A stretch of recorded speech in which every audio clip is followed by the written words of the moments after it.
So there's already a Wikipedia page dedicated to this past week in LA. Definitely go read it. It's not very long. And do remember, normal Wikipedia rules apply. Make sure you check the citations. Remember, this is getting updated in real time. As a way of keeping your thoughts straight as you read that, realize that this is not one big story. This is kind of like 3 mini stories. And every piece of information that you read on that Wikipedia page, you can bucket it out into one of these 3 kind of sub-stories to the big story. 3 different stories. Number 1 was the ICE raids. Number 2 was the public's response to the ICE raids. And number 3 was the federal response to the public's response to the ICE raids. The ICE raids last week were different in size and scope than normal ICE raids. That's on purpose. That's what Trump promised. When he was on the campaign, he promised to treat illegal immigration different than his predecessors, including his former self. As you're reading up on what happened in LA, realize that that's another avenue for you to do research on. What do ICE raids normally look like? Does ICE normally do raids? How were the raids in LA last week different than a normal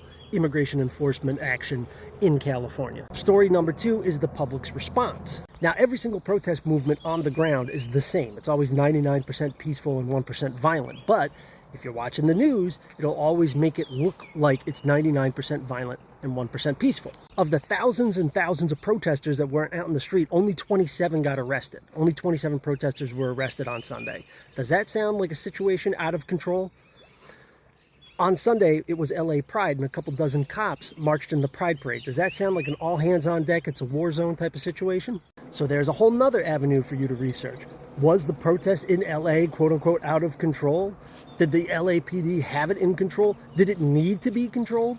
And then the third sub-story for you to examine and analyze is the federal government's response. It is not normal for the federal government to override a state government and show up and start doing law enforcement. A couple hundred National Guardsmen were mobilized in LA, but they don't have anything to do. Like, they're mostly just sitting around or doing like some sort of perimeter guard. The LAPD is very big and very well funded. It already felt like it had the situation under control.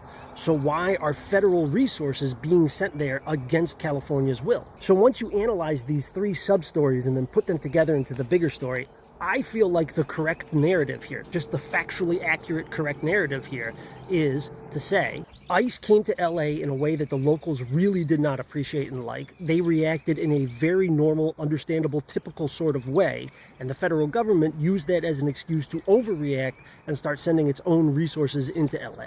So what do you think about this? And keep in mind, if you haven't thought about this as critically and as systematically as I have, I don't want to hear your opinion, because it's going to be something that I already thought of like 2 days ago.